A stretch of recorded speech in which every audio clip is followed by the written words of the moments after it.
Bonjour. Alors, aujourd'hui, je vais vous parler de l'affaire des fusillés donc de Roussy, les 4 de Roussy, voilà, c'est cette affaire. 4 soldats fusillés en même temps pour une histoire, de rébellion, de refus d'obéissance, enfin voilà. Cette affaire m'a été, recommandée par le général Back, ancien patron des archives de Vincennes, avec qui j'avais des relations à l'époque et qui malheureusement est décédé aujourd'hui. Et le général Back m'avait dit: «Ouais, cette affaire, elle est injuste».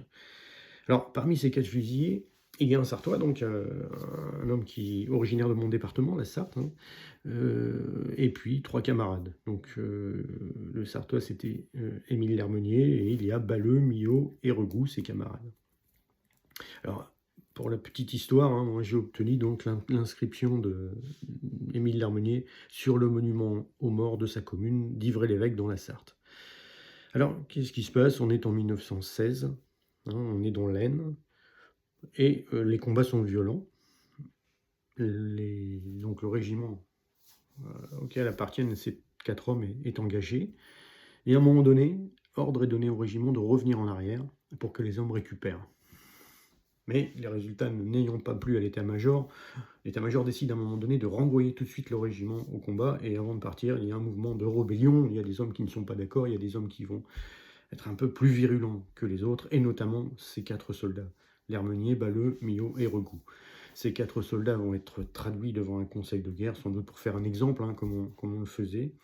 Ils vont être fusillés le 22 mai 1916, donc à Roussy dans l'Aisne. Alors, bien sûr, on se rend bien compte que ces hommes n'avaient pas l'air plus coupables que les autres, peut-être un peu plus virulents, des hommes qui avaient un peu plus de caractère. Et le général Grossetti, qui commandait la division, n'était pas là au moment des faits. Et le général Grossetti, quand il revient, il demande: «Mais qu'est-ce qui s'est passé? Pourquoi on a fusillé ces hommes?» On lui explique, et il trouve ça injuste.